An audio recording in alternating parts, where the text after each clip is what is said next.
El sistema informativo de Canal 1 presenta CMI Primera Emisión.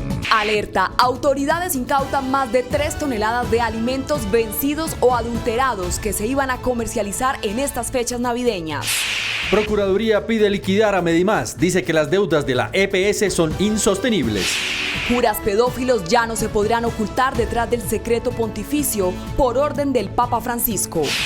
¿Cómo resultó herido un joven en la Universidad Nacional luego de los bloqueos de anoche? Ministro de Defensa anuncia nueva política de seguridad. Habrá cambios en la policía. Alarma en el Atlántico por red de tráfico de bebés. Condenan a muerte al expresidente de Pakistán. Crean guante inteligente para rehabilitar a pacientes que sufrieron accidentes cerebrovasculares. ¿Qué pasó con el estudiante herido en nuevas protestas? Policía responde. Fatal accidente en Santander. Una vaca provocó la muerte de un conductor de bus. 15 personas resultaron heridas. Dramático caso en Malambo, Atlántico. Denuncian red de tráfico de bebés. A una menor la asesinaron por no vender a su hijo en 800,000 pesos. Ojo con las compras de fin de año. Decomisan más de 3.000 kilos de alimentos vencidos y 300 litros de bebidas adulteradas. Por borrachos ya van más de 18.000 peleas callejeras en Bogotá. Cae el narcoabuelo británico en el aeropuerto El Dorado. Habla conductor víctima de retén ilegal del ELN. Abuso de menores por sacerdotes ya no serán secreto en el Vaticano. Y ahora en el mundo, cifra alarmante de periodistas muertos en el mundo. Congreso de Estados Unidos aprueba presupuesto para el muro y a 2 lechonas les salvaron la vida antes de Nochebuena. Estas y otras noticias en el panorama mundial de CMI Primera Emisión. La ONG Reporteros Sin Fronteras presentó su balance 2019 de periodistas asesinados, detenidos, secuestrados y desaparecidos en el mundo. Durante este año han sido asesinados 49 periodistas, todos en sus países de origen. 57 fueron secuestrados y 389 fueron encarcelados. En el 2018 la cifra de periodistas asesinados fue de 87, es decir, este 2019 hubo una reducción del 44%, disminución que no se ha producido por ejemplo en países como México, en donde este año 10 periodistas fueron asesinados por ejercer su trabajo, la misma cifra que se registró el año pasado. El exdictador pakistaní Pervez Musharraf fue sentenciado a muerte por el delito de alta traición a su país. La medida responde a la decisión de Musharraf de suspender y acabar la validez de la Constitución y declarar el estado de emergencia en 2007. El exgeneral de 76 años que llegó al poder en un golpe de estado en 1999 y gobernó la potencia nuclear hasta 2008, se halla exiliado en Dubái y ha estado evadiendo la justicia los últimos años, rechazando presentarse ante las cortes aduciendo motivos de salud. Demócratas y republicanos en el Congreso de los Estados Unidos pactaron la aprobación de nuevos fondos para la construcción de otro tramo del muro fronterizo. Se trata de 1,3 millones de dólares para la instalación de nuevas barreras físicas a lo largo de la frontera con México. El presidente de China, Xi Jinping, se reunió con la directora ejecutiva de Hong Kong, Carrie Lam, para escuchar un informe sobre la situación actual en el territorio autónomo. El mandatario destacó la gestión de Lam luego de que las fuerzas policiales aumentaran su fuerza contra las masivas protestas. Xi destacó que Lam ha respondido activamente a las preocupaciones sociales al adoptar una serie de políticas y medidas para mitigar las dificultades para la gente y le instó a ponerle fin al conflicto social. El secretario general de la ONU, Antonio Guterres, pidió a la comunidad internacional reunida en Ginebra en el primer Foro Mundial sobre los Refugiados hacer mucho más para asumir colectivamente la carga de desplazados más numerosos que nunca. En el 2018 se llegó a un récord de 71 millones de desplazados, incluidos 26 millones de refugiados, cifras que son muy poco alentadoras. Ellas son Pepa y Petra, las 2 cerditas que no serán la cena navideña este diciembre en Estados Unidos. El alcalde de Miami, Carlos Jiménez, les perdonó la vida a estas 2 lechonas que ya estaban listas para ser servidas. Esta es la segunda vez que se celebra esta ceremonia de perdón porcino, pues según Jiménez ya es toda una tradición. Es momento de hacer una pequeña pausa en CMI Primera Emisión y al regresar espere. Procuraduría pide liquidar a Medimás. Así cayó el narcoabuelo en el aeropuerto El Dorado. Continuamos en CMI Primera Emisión. Bajo observación médica permanece el joven Cristian Rodríguez, quien resultó herido tras un aparente enfrentamiento con miembros del SMAT en inmediaciones de la Universidad Nacional. Nuestro compañero Stick Luengas está en el centro médico. Stick, muy buenos días. ¿Y qué más se conoce de este caso? Hola Luisa y televidentes, muy buenas tardes. La saludo precisamente aquí en el Centro Médico en Medellín, en el centro de la capital del país. Bueno, lo que se conoce es lo siguiente: el director de la Policía Nacional, el general Óscar Ateortúa, se refirió hace pocos minutos a este hecho y dice que aún está por confirmar si el objeto que le cayó a Cristian Rodríguez en su ojo ayer en las movilizaciones que se registraron en inmediaciones de la Universidad Nacional habría sido de parte del ESMAD o si habría sido por parte de los mismos estudiantes que ingresaron a la institución y pues generaron estos disturbios. Recordemos que ayer sobre las 6 de la tarde se presentaron algunos enfrentamientos entre miembros del ESMAD y estudiantes. También ha dicho el director de la Policía General que este joven no es estudiante de la Universidad Nacional, sino es estudiante de la Universidad Monserrate. Hay que decirlo, hace pocos minutos salió un comunicado por parte de los voceros de la Universidad Monserrate. Le voy a mencionar dos puntos importantes, Luisa y televidentes, a los que a ellos hacen mención. En el comunicado 10 puntos dice lo siguiente: que las jornadas de movilizaciones transcurrieron pacíficamente durante el recorrido y la concentración de la plaza. Otro de los puntos dice: los estudiantes fueron hostigados por el ESMAD y se refugiaron en la Universidad Nacional, quedando encerrados entre los gases, bombas aturdidoras y disparos de balas de goma del ESMAD. Es la información que tenemos aquí, Luis. Vamos a estar pendiente de cómo continúa la salud de este joven. Seguiremos más adelante ampliando la noticia. Así es, Stig, muchísimas gracias. Aterradora denuncia en Malambo Atlántico. La Fiscalía investiga si en este municipio opera una red de tráfico de bebés a partir de la historia del asesinato de una menor de 15 años que murió por no vender a su hijo en 800.000 pesos. Jorge, muy buenos días. ¿Y qué detalles se conocen de esta denuncia? Luisa, muchas gracias, muy buenas tardes. Aquí en el municipio de Malambo hay consternación y los investigadores de la policía acaban de conversar hace algunos minutos con los familiares de la joven asesinada, una menor de 15 años. Pues según el testimonio de la presunta homicida, una joven de 16 años, la pequeña de 15 le habría vendido un bebé de 2 meses de nacido y al negarse a entregarle el bebé, esto habría originado la contienda entre las dos menores y el homicidio. El comandante de la Policía Metropolitana de Barranquilla, pese a que no ha descartado este asesinato, ha dicho esta circunstancia como móvil del asesinato, ha dicho que se investiga.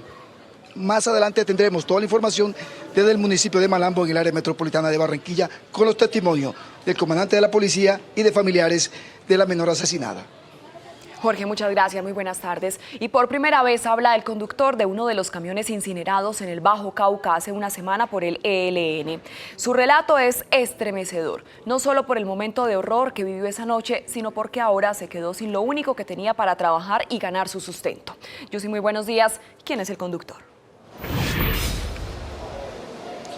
Hola Luisa, buenas tardes, 11:46 a esta hora de la mañana. Este conductor se llama Juan Carlos Vera, tiene 53 años y lleva 27, es decir, gran parte de su vida trabajando como conductor con carga pesada, no solamente hacia la costa atlántica, sino hacia otros destinos del país. Él manifiesta este dramático relato justamente una semana después, pues se encontraba en estas diligencias por su vehículo que quedó en pérdida total y también porque se siente bastante afectado. Dice que vivió una noche de terror cuando el ELN, exactamente estos delincuentes, los hicieron bajar a él y a otras personas que ocupaban otros vehículos en la troncal hacia la costa atlántica y luego les prendieron fuego a estos camiones y también a un bus de servicio público. Más adelante tendremos este dramático testimonio, pues dice que ahora no tiene trabajo para esta Navidad.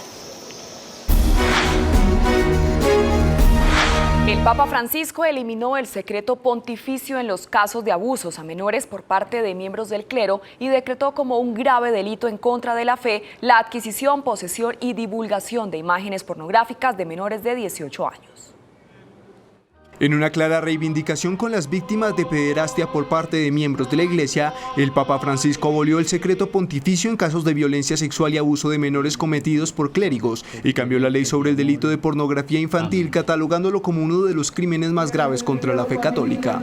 Con la nueva instrucción que entra en vigor con carácter inmediato, no estarán sujetos a reserva las denuncias, los procesos y decisiones concernientes a estos casos de abusos para evitar encubrimientos por parte de los victimarios que han llegado a ser protegidos por instancias superiores de las instituciones religiosas. No puede imponerse ningún vínculo de silencio con respecto a los hechos encausados, ni al denunciante, ni a la persona que afirma haber sido perjudicada, ni a los testigos.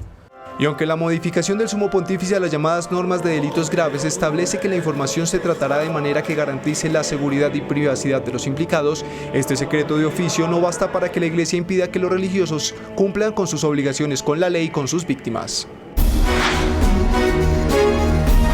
Y el hurto sigue siendo el principal drama para cientos de colombianos. Este delito ha aumentado en 17% en un año. A continuación, una radiografía de los índices de inseguridad en el país. Nos llevaron a la cueva, nos dijeron que nos quitáramos la ropa. Ya una vez nos estábamos quitando la ropa, se acercó uno de los ladrones a recordarle al otro que no eran violadores, sino que eran ladrones.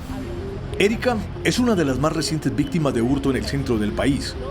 Y es que según los datos de la Policía Nacional y de la Secretaría de Seguridad de Bogotá, en la capital del país los hurtos se han incrementado en un 17,9%. En el último año, los robos a personas que se atreven a denunciar alcanzan la cifra de 113.915 a noviembre de 2019, es decir, 376 hurtos diarios, con un promedio de 15 por hora. Según la más reciente encuesta del DANE, el 84% de los bogotanos se sienten inseguros. No muy segura. Insegura. Porque uno va al norte se siente seguro, pero va al sur y sabe que en cualquier esquina lo pueden robar. Ya me han robado más de una vez. Para los analistas de seguridad, en la ciudad predomina el atraco como modalidad de hurto, seguido del cosquilleo. Lo que más se roban los ladrones son los celulares. Aunque han bajado las cifras, en 2019 han sido hurtados 54.411 móviles. La modalidad más utilizada es la que se denomina por descuido o sin violencia. El lugar preferido por los ladrones es el Transmilenio. Las estaciones donde más víctimas de robo se registran son Ricaute, Avenida Jiménez, Calle 100 y Calle 45. ¿Por qué se está incrementando el hurto? ¿Cuál es el factor fundamental para que se haya disparado de esa manera? Lo que hemos visto es que se descentralizó, fundamentalmente hay más bandas pequeñas operando en diferentes localidades. El homicidio bajó, pero generó un efecto globo porque crecieron otras modalidades de inseguridad como el hurto, como la extorsión y como el fleteo. La cifra oculta, es decir, el número de delitos ocurridos pero que no fueron denunciados, se ubicó en 71,3%. A este panorama de inseguridad se suma la existencia en Bogotá del crimen organizado, que ha convertido a la ciudad en un punto de paso de droga y en una plaza que se disputa el narcotráfico. Hay un crimen organizado que tiene tres variables, tiene una capacidad logística, una capacidad de inteligencia, una capacidad operativa. Su gran negocio es el tema del microtráfico en Bogotá, pero también del narcotráfico en términos de distribución. Bogotá es una capital que consume en términos de toneladas, pero también hace una distribución a nivel nacional y regional en términos de toneladas. Para Rosanía, las disidencias y pequeños grupos organizados manejan el negocio del narcotráfico en Bogotá. La compañía surcoreana de tecnología médica Neofect ha creado una solución inteligente para la rehabilitación de pacientes con accidente cerebrovascular que necesitan aprender a reutilizar sus manos. El guante está diseñado para inducir la plasticidad neuronal en el paciente a través de movimientos específicos y personalizados con ejercicios tipo juego. El guante inteligente Rappel es un dispositivo de rehabilitación portátil que ayudará a los pacientes a recuperar el movimiento a través de ejercicios de manos y brazos de repetición en una configuración de tipo de realidad virtual, una característica que ha tenido muy buena aceptación. Está confeccionado con sensores que miden los movimientos llevados a cabo por el paciente, tal como lo hacen los ejercicios de rehabilitación tradicionales, todo bien integrado a través de una aplicación especialmente diseñada para tal fin. Neofect ha añadido ejercicios basados en juegos para mantener el interés de los pacientes durante todo el proceso de rehabilitación. Los juegos de rehabilitación se actualizan mensualmente y cada juego está diseñado para la rehabilitación en torno a ciertos movimientos, por ejemplo la flexión y extensión de los dedos. Hay un ejercicio de exprimir una naranja. El sistema registra todas las prácticas del paciente y luego carga los datos en el sistema para que el fisioterapeuta pueda evaluar el progreso. El asesinato de Adriana Martínez, de 15 años, fue el inicio de una investigación para llegar al entramado de una red de tráfico de bebés que estaría operando en el Atlántico. A Adriana, que murió hace una semana, la habrían asesinado por no vender a su bebé en 800.000 pesos. Fiscalía y policía investigan la versión de una menor de 16 años de edad, quien dijo haber asesinado a otra adolescente de 15 años porque ésta le incumplió en la entrega de una bebé de 2 meses de nacida que se la habría comprado por 800.000 pesos. Para el comandante de la policía es una de las hipótesis y se coteja la información con las circunstancias en que fue encontrado el cuerpo de la menor en este conjunto residencial del municipio de Malambo Atlántico. Allí hay una serie de contradicciones que nos permiten dudar pues, de las primeras declaraciones que da esta joven.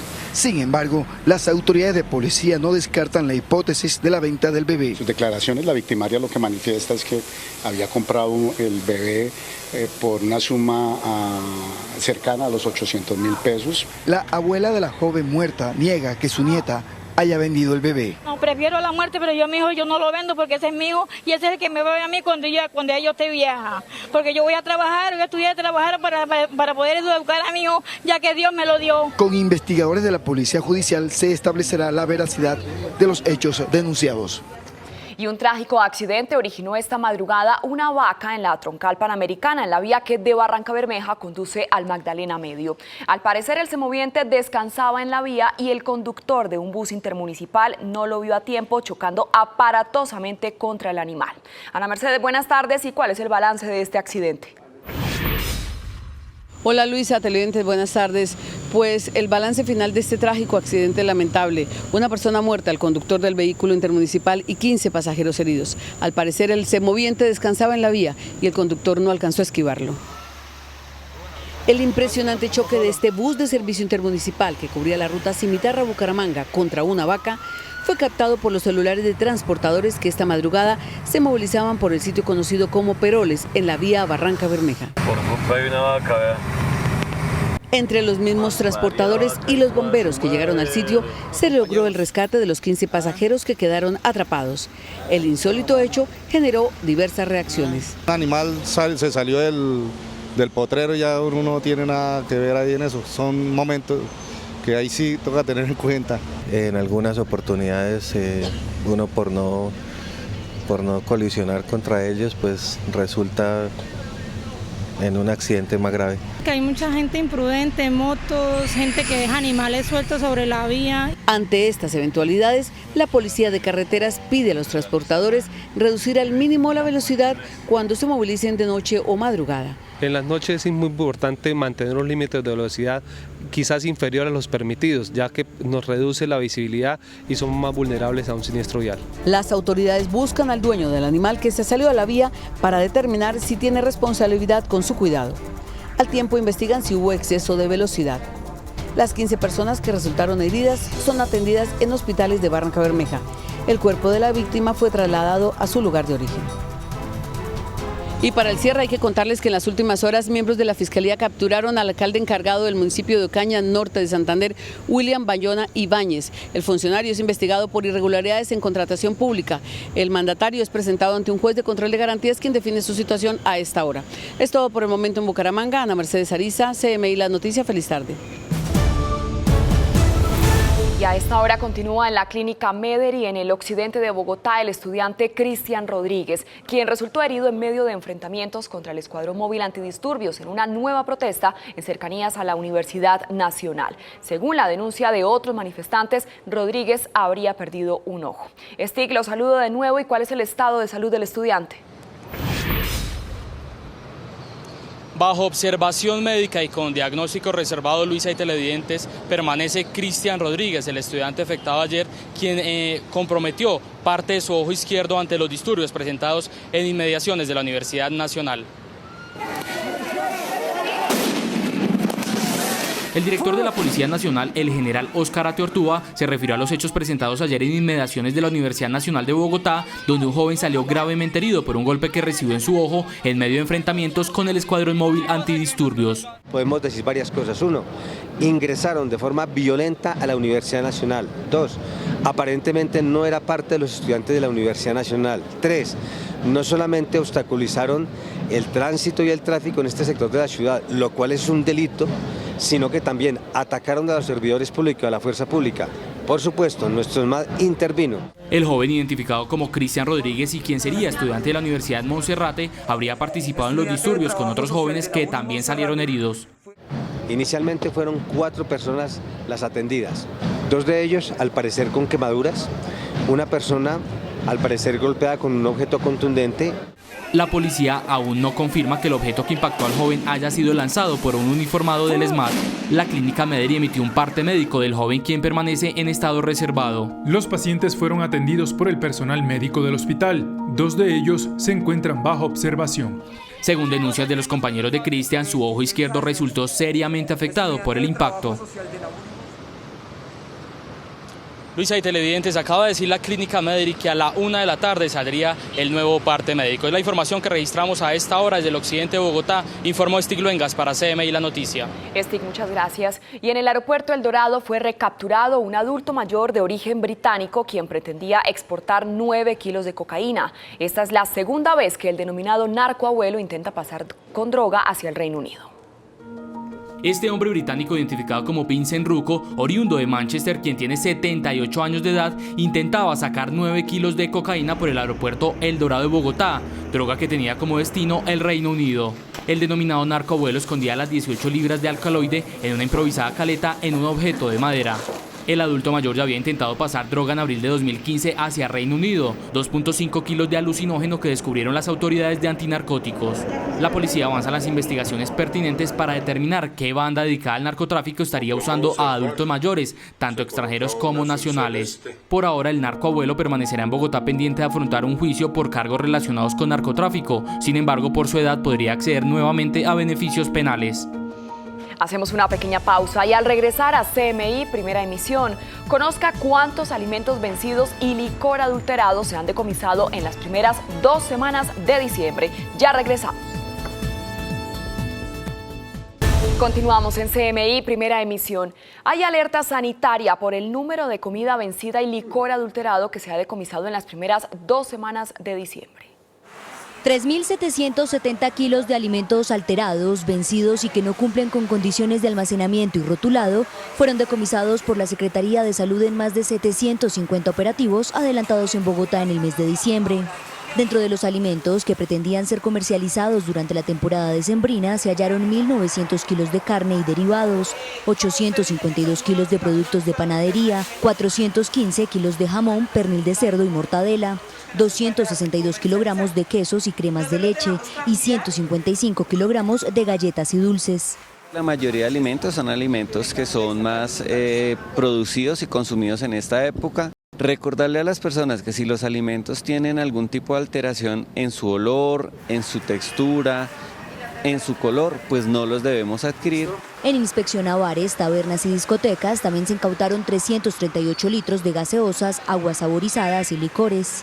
Puede ir desde malestares leves, gastrointestinales, hasta intoxicaciones severas y en algunos casos pues complejos, la muerte. Estos operativos han dejado 466 establecimientos comerciales sellados.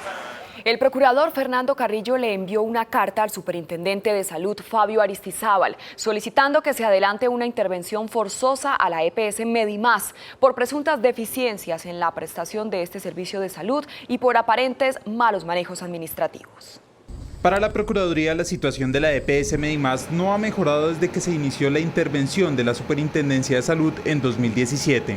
A la fecha se evidencian agravadas las condiciones de incumplimiento de la capacidad científica y la capacidad técnico-administrativa.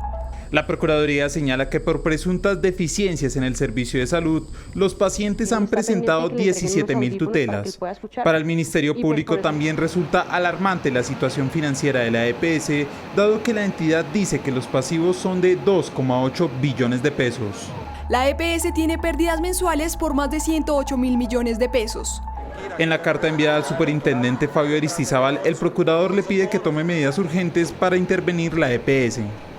Y en la primera novena de Navidad se registró una batalla campal entre vecinos en el norte de Bogotá. Desde el 1 de diciembre a la fecha ya van más de 18.000 riñas. El mal comportamiento de los ciudadanos sigue siendo preocupante durante el mes de diciembre en Bogotá. Para esta temporada, 18.386 riñas se han registrado principalmente en horas de la noche y en las localidades de Ciudad Bolívar, Usaquén, San Cristóbal y Rafael Uribe Uribe. Escenas como esta son ocasionadas por razones que van más allá de la ingesta de alcohol o drogas, la intolerancia. Esto los lleva, digamos, a sentirse superdotados y que pues que nadie los toque ni les haga ni les diga, porque pues son ellos los que mandan y gobiernan en el sector. El hecho se registró en el sector de Codito, en el norte de Bogotá. Y hubo un intercambio de frases fuertes y debido a esto pues se ocasionó la riña. La recomendación es: siempre tenga a alguien que cuide a nuestros niños y adolescentes para que no estén metidos en esa riña. Los adultos, si van a consumir licor, lo hagan con responsabilidad. El año pasado, el mes de diciembre terminó con 48.166 casos de riñas reportadas en Bogotá.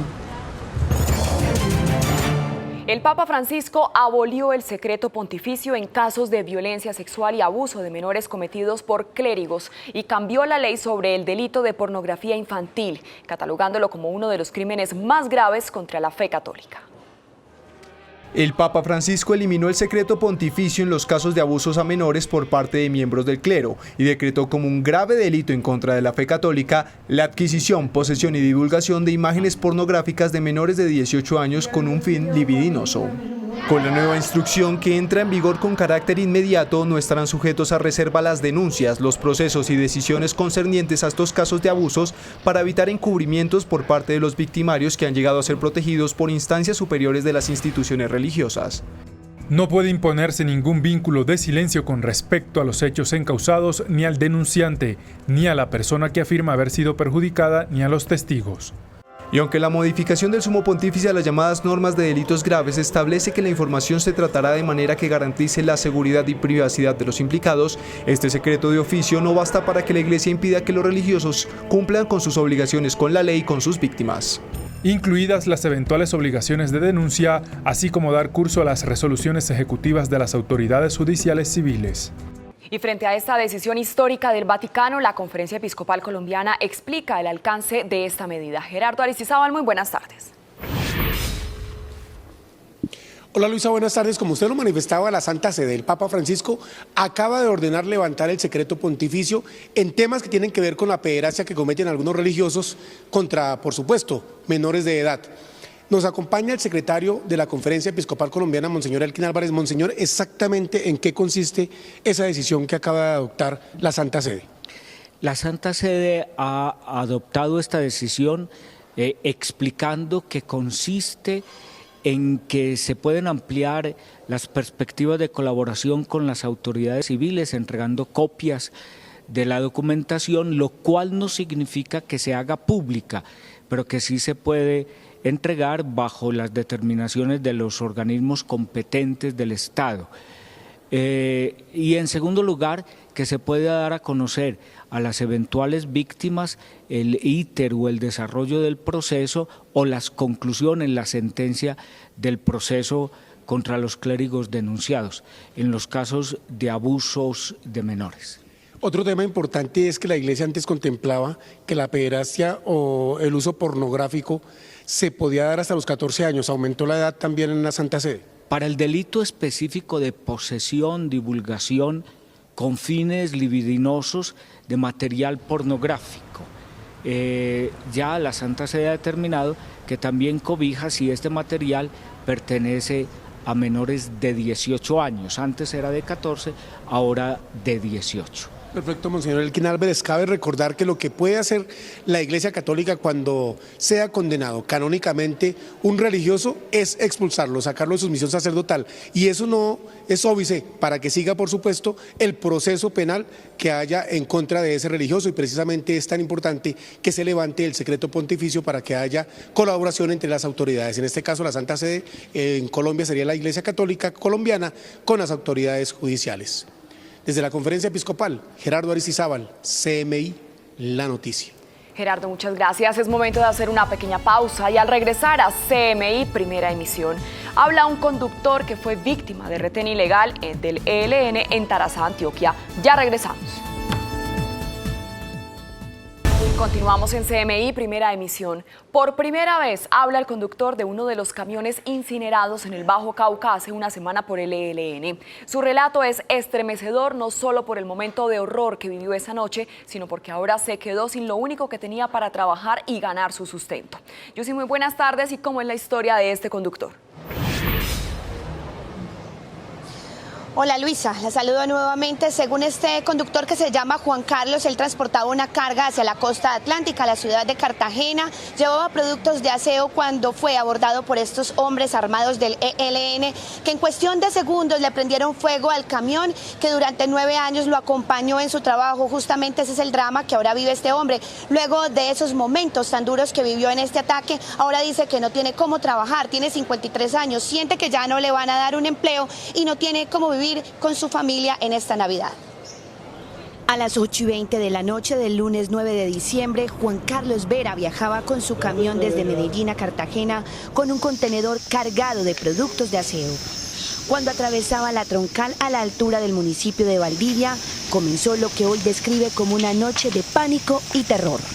Bajando al sector del Socorro, salieron unos guerrilleros que se identificaron como del ELN. Nos hicieron descender de los vehículos y después procedieron a incinerarnos los carros. En pocos segundos pasó de la calma a la angustia. Relata que al bajarse le rogó a los delincuentes del ELN que no quemaran su vehículo, pero estos lo golpearon y sin compasión prendieron fuego. Me hicieron subir las manos. Les rogué que no me fueran a quemar el carro, que era lo único que yo tenía, y lo que hicieron fue me pegaron con un culatazo de un fusil. Cuando pensó que la peor noche de su vida había finalizado, fueron atracados él y otros vehículos. Al carro que seguía era el bus, hicieron descender toda la gente, sin maletas, sin nada, y ya, yo no alcancé a jalar una maleta, sin zapatos quedé. En medias, eso fue en cuestión de minutos, eso no fue que dieron tiempo para absolutamente de nada. Este hombre de 53 años se estremece y se llena de temor al recordar el ataque, pero dice que es más grande su tristeza de haber perdido el camión que lo acompañó durante 9 años de los 27 que lleva como conductor. La Navidad para él y su familia no será igual. Un carro que lo tenía evaluado en 120 millones de pesos.